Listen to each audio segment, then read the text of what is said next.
Mesdames et messieurs, bonsoir et bienvenue à vous à cette émission spéciale consacrée ce soir donc au commerce national, notamment à la hausse des prix des produits alimentaires de première nécessité. Un sujet donc de société qui est au cœur des préoccupations politiques actuelles, car comme de nombreux pays, Djibouti donc fait face à une hausse des prix des produits alimentaires de première nécessité. Alors quelles sont les mesures prises par le gouvernement?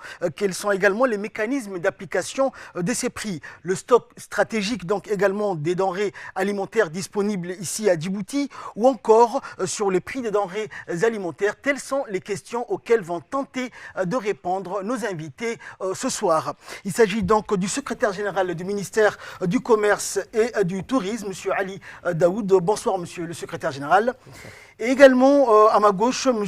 Muharram Fouad Abdallah, qui est directeur du commerce intérieur et des normes. Bonsoir, monsieur le directeur. Bonsoir. Alors, vous êtes avec nous ici ce soir pour répondre à cette question que tous les Djiboutiens se posent. Où en est-on donc avec cette hausse des prix des produits alimentaires de première nécessité, alors que nous sommes à 2 semaines du mois béni du Ramadan? Et quelles sont les mesures prises par le gouvernement djiboutien pour remédier à cela? Ma première question va s'adresser donc au secrétaire général du ministère du Commerce, M. Ali Daoud. Parlez-nous donc de la conjoncture internationale en gros et des répercussions sur le marché national. Bismillah ar-Rahman ar-Rahim. Mohamed, merci beaucoup pour votre question. Tout d'abord, je tenais à profiter de cette occasion pour remercier quand même le ministère en charge de la communication et à travers lui la RTD pour l'accompagnement et la collaboration dans cet effort national de pouvoir faire face quand même afin de limiter au maximum les répercussions de cette flambée des prix qui se fait sentir au niveau multilatéral. Tout d'abord, comme vous l'avez bien souligné, il s'agit d'abord d'expliquer le contexte parce que ce qui induit aujourd'hui au niveau national découle bien évidemment d'un processus qui a démarré un peu plus de 3 semaines, bien avant cette situation de conflit. Parce que ce qu'il faut savoir, c'est que c'est avant tout les marchés internationaux qui, tout au long de l'année, fixent ou stabilisent ou régulent la conjoncture des prix des denrées alimentaires au niveau international. Ce n'est un secret pour personne que notre pays, la République de Djibouti, est un pays de tout temps ouvert sur l'extérieur, avec une économie dite libérale et qui prône tout le temps l'ouverture et qui est membre d'ailleurs de l'Organisation mondiale du commerce, le seul pays de la Corne de l'Afrique à ce jour membre de l'Organisation mondiale du commerce. Donc ce processus multilatéral, cette volonté politique, est accompagné également d'une nécessité, ou on va dire pas entièrement une dépendance, mais de la nécessité de s'approvisionner au niveau régional et international pour tout ce qui est produit de première nécessité. Donc, ce constat ayant été fait, il va de soi que toute fluctuation ou tout changement sur les marchés internationaux, notre économie, mais également notre marché intérieur est très sensible à cette fluctuation. Nous savons aujourd'hui la situation qui prévaut au niveau européen. Il y a un conflit qui s'est manifesté entre la République de la Russie et l'Ukraine, qui, il faut le rappeler, sont 2 acteurs clés sur les marchés des denrées alimentaires. Comment? Il faut savoir que l'Ukraine représente en termes de production et d'approvisionnement des marchés internationaux 80% de la production de tournesol, qui est à la base de la transformation et de la production après, qui devient après bien sûr l'huile de tournesol. Et la Russie et l'Ukraine combinées représentent plus de 35% de la production du blé au niveau mondial. Donc ce qui représente énormément de répercussions dans non seulement les marchés internationaux, mais les marchés intermédiaires auprès duquel notre pays se fournit en denrées. À titre d'exemple, les deux principaux partenaires d'approvisionnement, c'est-à-dire les pays importateurs pour Djibouti en matière de farine de blé, c'est la Turquie et l'Égypte, qui représentent à eux seuls 80% de l'approvisionnement de notre pays. Maintenant, quand nous savons que pour pouvoir produire cette farine, l'Égypte, par exemple, importe 80% de son blé en Ukraine, là, nous ressentons vraiment le malaise que cela constitue en termes de relations commerciales, en termes d'impact économique et de stock surtout. Donc pour nous, aujourd'hui, au niveau national, effectivement, il est tout à fait naturel de ressentir, comme je l'ai dit, une tendance inflationniste, surtout importée. Je ne dis pas qu'il n'y a pas de pratique, effectivement, au niveau interne, d'un certain nombre d'opérateurs qui, quand même, profitent de cette occasion, en dehors même des crises, à la veille d'un certain nombre, à la veille du mois béni de Ramadan, nous constatons souvent qu'il y a quand même des intentions inflationnistes provoquées au niveau interne. Et c'est la raison pour laquelle mon collègue, le directeur du commerce... parlait d'opportunisme par rapport à ces commerçants. Absolument, absolument. Et ce n'est pas uniquement dans ce genre dans ce type de situation, mais c'est tout au long de l'année que le ministère du Commerce, à travers sa direction du commerce intérieur, maintient ce qu'on appelle un devoir de veille. Même si effectivement les contrôleurs du ministère du Commerce ne sont pas vus toute la semaine sur le marché, il y a quand même constamment une relation constante entre les commerçants et le service du commerce intérieur qu'on appelait à l'époque le service des affaires économiques, pour ceux qui s'en rappellent, c'est ce devoir de veille constant. Donc nous avons l'habitude, la veille du Ramadan, de provoquer un certain nombre de réunions avec les opérateurs économiques pour leur dire, pour les mettre en garde, effectivement, de toute intention provoquée d'inflation de prix pour profiter du pic de consommation qu'il y a pendant ce mois. Je crois que ce scénario se répète chaque année, au-delà même de la crise. Absolument, c'est ce que je voulais. Tu as très bien cerné mon raisonnement, c'est exactement ce que je veux dire. C'est qu'effectivement, c'est un exercice de routine auquel nous sommes habitués, mais dans des circonstances comme celle-ci, nous la renforçons et nous l'accentuons. Et c'est la raison pour laquelle il faut le rappeler que le président de la République a provoqué une réunion de haut niveau au cours de laquelle, lui-même étant sensible et connaissant les tendances et l'impact qu'ont les tendances internationales sur le marché local, a provoqué très tôt une réunion, heureusement, pour pouvoir coordonner dès le début et anticiper toute contagion à d'autres produits, parce que pour le moment, il faut rappeler qu'on ne parle que de deux produits majeurs, qui sont l'huile et la farine. Voilà donc le contexte international qui prévaut. Il n'est pas exclu pour nous, c'est une réalité. Nous sommes un pays qui s'approvisionne au niveau international et sur lesquels les fluctuations sont sensibles, mais l'objectif majeur, c'est effectivement de limiter cet impact-là à travers tous les mécanismes dont nous disposons, et bien sûr tous les efforts de coordination qui sont faits avec le ministère du Budget, le ministère de la Communication, comme c'est le cas maintenant. Et d'ailleurs, ça va continuer afin que le consommateur ou le citoyen djiboutien soit informé en permanence de l'évolution de la situation et qu'il puisse également faire la part des choses entre la situation réelle, c'est-à-dire le rôle régalien que mène le gouvernement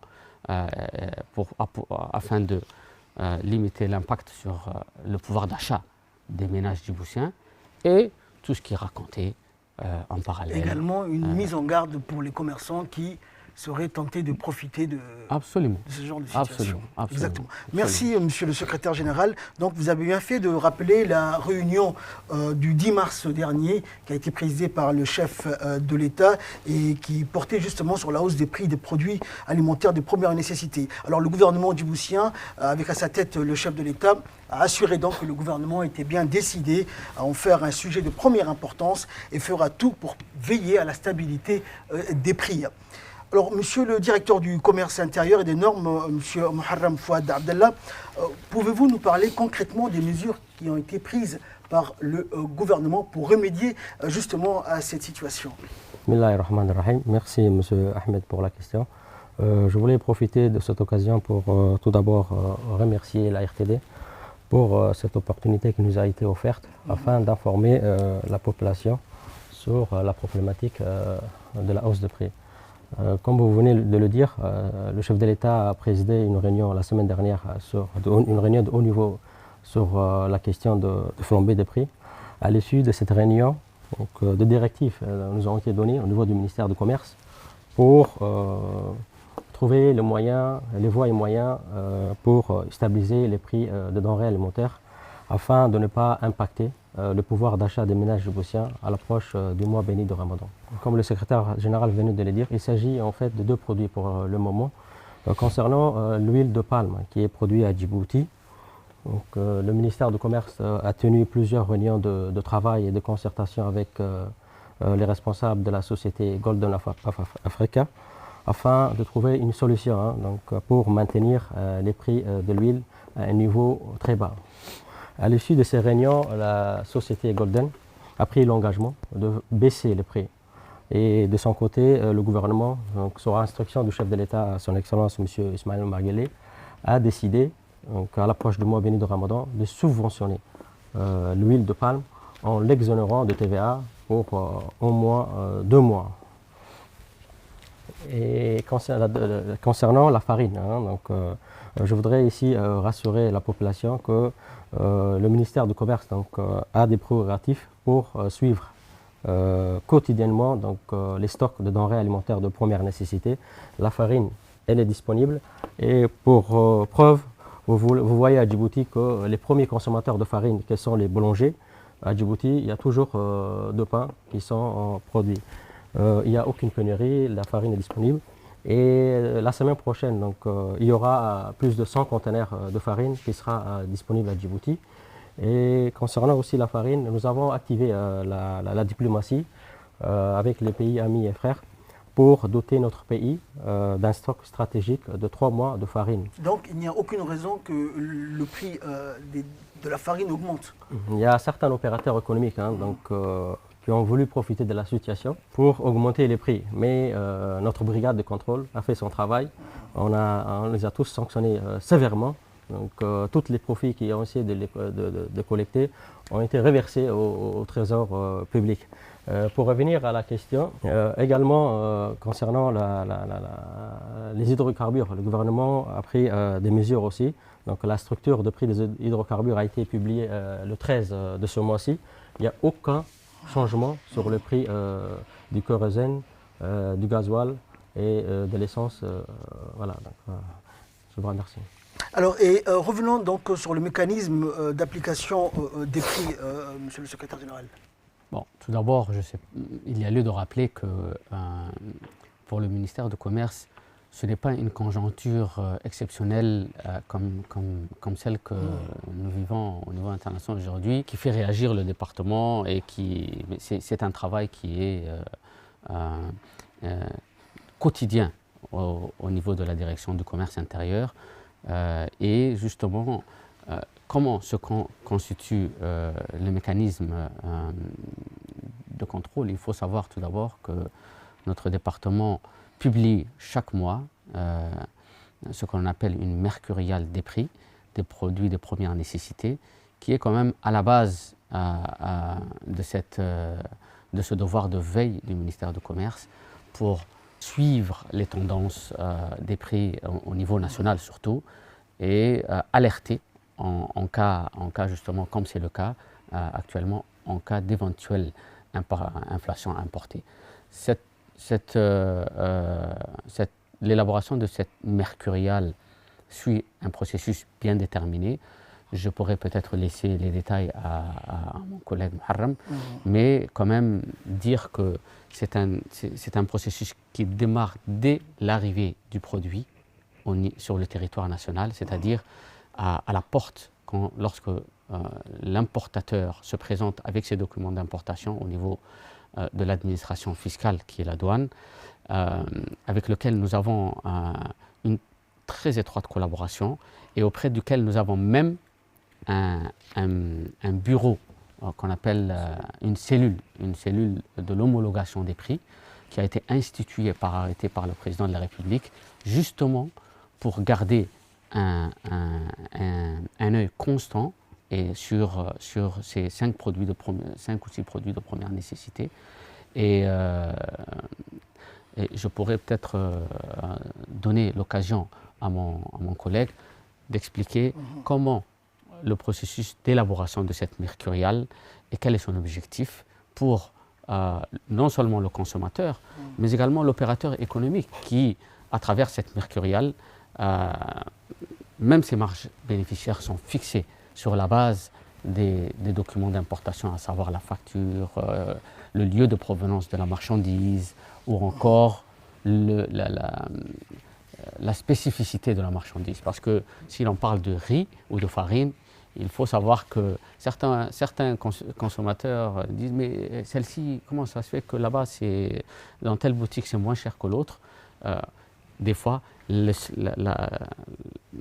spécificité diffère par rapport à la source d'approvisionnement et bien sûr, le prix également diffère. C'est la raison pour laquelle nous prenons en considération dans la structure de prix, ce qu'on appelle la structure de prix, tous ces détails pour justement ne pas quand même léser le commerçant dans ses droits, mais également le rappeler à ses obligations et le contrôler également. Donc je pourrais peut-être... C'est Monsieur le secrétaire général, pour rebondir à la question. Monsieur Ahmed, il faut savoir déjà, avant la mise en application de prix, il faut déjà élaborer les prix. Donc la procédure d'élaboration de prix obéit à 2 étapes. La première étape, comme vient de le rappeler le secrétaire général, c'est l'étape de la collecte d'informations qui se fait au niveau de la douane. Donc, au niveau de la douane, nos agents récupèrent tous les documents d'importation qui comportent la déclaration douanière, les bons de livraison, la facture, les frais de port, les frais de l'ANA. À partir de ces informations-là, au niveau de ministère, on a une application Excel qui nous permet de calculer très facilement les prix en gros et les prix en détail de chaque produit. Une fois la fiche de prix élaborée, elle est remise à l'opérateur économique. Il faut savoir qu'aucun opérateur économique ne peut mettre son produit sur le marché tant qu'il n'a pas la structure de prix du ministère du Commerce. Une fois la structure de prix élaborée, tous les prix sont incorporés dans la mercuriale. La mercuriale, c'est quoi? La mercuriale, c'est un document qui comporte les prix en gros et en détail de 7 produits alimentaires. Le riz, le bellam, la farine, les sucres, la pâte alimentaire, l'huile, les laits en poudre et les kérosènes. Une fois la mercuriale élaborée, qui est publiée mensuellement, à partir de ce moment-là que la procédure de mise en application des prix commence sur le terrain. Cette mercuriale-là, elle est partagée au niveau de différents organes de la presse. Elle est remise aux opérateurs économiques. On a une brigade de contrôle composée des agents du ministère du Commerce, de la gendarmerie, de la douane, qui font des descentes chaque jour. Chaque jour. Veiller au respect exactement. Pas uniquement au prix. Ils descendent sur le terrain pour à la fois faire respecter les prix homologués de ministère et vérifier donc, la qualité des denrées alimentaires qui sont commercialisées et vérifier aussi la disponibilité de stock de denrées alimentaires sur le marché. Il est également indiqué, excusez-moi, d'afficher les prix sur les produits, qui est obligatoire. C'est une des mesures qui ont été annoncées par le chef de l'État. Exactement, Monsieur Ahmed. Il y a un texte réglementaire qui a été promulgué par le chef de l'État qui exige à ce que l'opérateur économique affiche les prix d'une manière visible sur tous les produits sur les étalages. Également, il y a une exigence à ce qu'il délivre une facture pour toute transaction commerciale. Il est aussi exigé par le consommateur d'en demander le reçu. Donc, ça, c'est une disposition qui est sur la loi sur la concurrence et la protection du consommateur. Alors, revenons à présent sur Monsieur le secrétaire général de la production nationale d'huile et bien sûr de la corrélation entre le partenaire. Je pense que c'est un point qui a besoin d'être rappelé. Oui, bien sûr, c'est important de soulever cela parce que, comme je l'ai dit plus tôt, la dépendance vis-à-vis de l'importation des denrées alimentaires, quand même, nous expose justement à ces fluctuations, raison pour laquelle, justement, il est important, quand même, à mesure que notre pays évolue et avance, il est important et décisif de se prémunir contre justement toute rupture des stocks. Nous l'avons tout d'abord constaté et ressenti lors de la période du Covid, au cours de laquelle il y a eu un dysfonctionnement et même une rupture de la chaîne logistique. Sans quoi, même avec les relations diplomatiques et relations bilatérales que nous avons avec un certain nombre de pays producteurs, il a été difficile, voire impossible, d'acheminer les marchandises que nous avons achetées. Donc, nous avons constaté, c'était la première fois que nous avons justement fait le constat, ressenti justement ce constat, que une tendance ou une conjoncture internationale néfaste peut avoir un impact sur l'approvisionnement. Tant qu'il s'agit d'inflation importée ou de prix, le gouvernement est en mesure de pallier justement ou de combler le gap pour que le concitoyen ne ressente pas avec les moyens de l'État, bien évidemment.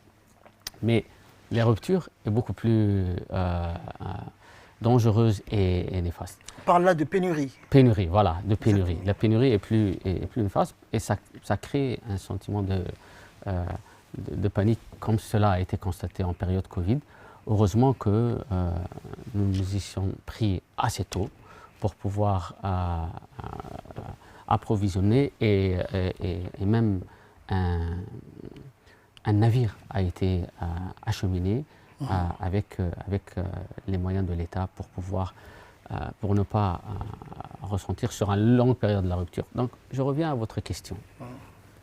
Aujourd'hui, effectivement, la question de prix est également au cœur de la discussion, mais je tiens à rappeler que l'existence d'une production nationale nous a prémunis d'une rupture, comme le vivent aujourd'hui certains pays de la région et de la sous-région même. L'huile est loin, ces pays-là n'ont même pas de quoi approvisionner toute la moitié de leur population. À l'heure où notre gouvernement est en train d'apporter des solutions pour juguler le prix et limiter l'impact, certains pays se débattent pour avoir la denrée elle-même, c'est-à-dire la quantité suffisante de ce produit-là. Une fois encore, nous avons su anticiper. Heureusement que nous avions une production nationale avec laquelle nous avons très tôt entamé des discussions, sachant également qu'une partie importante des intrants de l'huile produite à Djibouti proviennent de la Malaisie et de l'Indonésie. Deux pays qui représentent à eux seuls 80% de la production mondiale de l'huile de palme. Mais malheureusement, ils ne sont pas exclus du processus du commerce international et ça s'est fait ressentir sur leur production et sur la quantité qui a été produite. Donc, force est de constater que les gouvernements indonésiens et le gouvernement de ces pays producteurs ont émis des réserves par rapport à l'exportation, puisque l'objectif était pour eux de pouvoir d'abord subvenir à la quantité suffisante pour leur population. C'est la raison pour laquelle cet impact aurait pu être ressenti par le consommateur djiboutien. Et c'est la raison pour laquelle il y a eu une fluctuation. Effectivement, il y a eu un constat au niveau interne d'augmentation de prix de l'huile qui est même allé dans certains endroits à plus de 2000 francs. Maintenant, suite aux discussions qui ont été entamées, et bien sûr l'effort qui a été fourni par le budget de l'État, heureusement, nous avons pu stabiliser les prix, revenir non seulement à un niveau antérieur à la crise, mais nous assurer de la disponibilité de ce produit-là pour les 4 prochains mois. D'accord. Au-delà du mois de Ramadan.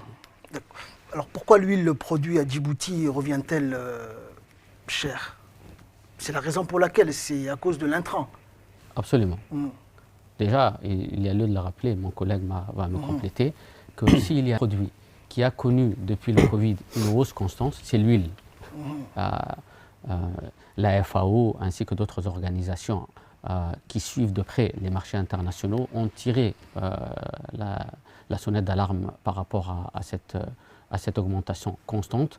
Mais là, il s'agit d'une situation vraiment exceptionnelle dans la mesure où il s'agit d'un conflit qui, non seulement il y a conflit, mais également il y a des situations d'embargo et d'empêchement de commerce qu'il y avait entre un certain nombre d'États qui auraient pu, de manière très importante, impacter notre pays. Mais heureusement que nous avons pu prendre des dispositions assez tôt. Ça, c'est pour l'huile. Pour la farine, comme je vous l'ai dit, il s'agit d'une question de quantité. Exactement. De quantité. Même les boulangers se sont approchés du ministère du Commerce pour nous dire que, effectivement, ils ne sont pas en mesure de s'approvisionner en farine pour produire une partie des boulangers. Donc, le ministère du Commerce, à travers le commerce intérieur, a pris des dispositions pour mettre en contact ces boulangers avec un certain nombre de stocks qui étaient déjà disponibles et qu'un certain nombre d'importateurs ne mettaient pas à la disposition des boulangers pour des raisons que vous pouvez imaginer. Mais nous avons pris à ce niveau-là également des dispositions, justement. Voilà donc, chers téléspectateurs, nous pensons avoir répondu à toutes vos questions. Alors, le mot de fin, la question que tout le monde se pose, est-ce que les Djiboutiens pourront jeûner comme chaque année dans des bonnes dispositions? Alhamdulillah, j'espère que, Inch'Allah, j'espère que les Djiboutiens pourront correctement et de manière tout à fait normale passer leur jeûne et le mois béni de Ramadan. Et nous les rassurons sur le fait que la vigilance du gouvernement est constante et permanente vis-à-vis de l'impact et pour leur éviter tout désagrément. Exactement. Et nous les rassurons justement au niveau également de la disponibilité des stocks. Comme nous l'avons souligné également, au niveau des prix également, il y aura un regard important et constant. Les contrôles seront permanents, accentués, et même au niveau des régions de l'intérieur, dont nous ne parlons pas beaucoup, mais qui sont quand même impactées si effectivement la capitale est impactée. Évidemment, bien sûr. Les régions de l'intérieur le ressentent également, non seulement en termes de quantité, mais également de prix. Le ministère du Commerce a également renforcé son mécanisme de contrôle avec des moyens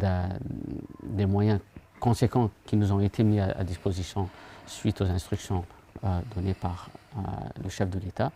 Donc, de ce côté, je les rassure et j'interpelle également les opérateurs économiques sur... je les mets en garde contre toute tentative de profiter de cette situation parce que ils ont beaucoup à perdre. Ils ont une énorme responsabilité également. À ce niveau-là. Et ils ont une responsabilité partagée également parce qu'ils se sont engagés vis-à-vis de l'État. Au cours des discussions que nous avons avec eux au sein de la Chambre de commerce, le syndicat d'importateurs a été associé à tout le processus et donc c'est important de le rappeler. Merci à vous. Alors, monsieur le directeur du commerce, le mot de la fin. De mon côté, je suis également confiant. Je pense que la population djiboutienne va jeûner, Inch'Allah, dans les meilleures conditions. À partir du moment que le produit le plus consommé durant le mois béni de Ramadan a été subventionné, le baril de 25 litres qui était à 9600 est passé à 8000. Le baril d'huile. Le baril d'huile de 25 litres qui était à 9600, grâce aux efforts du gouvernement, il est actuellement à 8000. Et le jerrycan de 5 litres qui était à 2000, en ce moment, il est à 1650. Enfin, je voudrais saisir cette occasion-là pour exiger à tous les opérateurs économiques de délivrer des factures pour toute transaction commerciale. Il est de leur devoir de délivrer cette facture. Et enfin, j'exhorte la population à demander de factures. Cette facture-là, c'est une preuve, en tout cas pour nous, lors des opérations de contrôle. Je vous remercie. Merci à vous, messieurs. Merci au secrétaire général du ministère du Commerce et au directeur du commerce intérieur et des normes du ministère du Commerce et du Tourisme d'avoir accepté notre invitation et d'avoir bien voulu répondre à nos questions. J'espère, mesdames et messieurs, que vous avez été rassurés donc sur la hausse des prix des produits alimentaires de première nécessité et le mois béni du Ramadan donc se déroulera dans les meilleures conditions pour tous les Djiboutiens et Djiboutiennes. Merci encore une fois à vous de nous avoir suivis. Excellent suite de programme sur Télé Djibouti.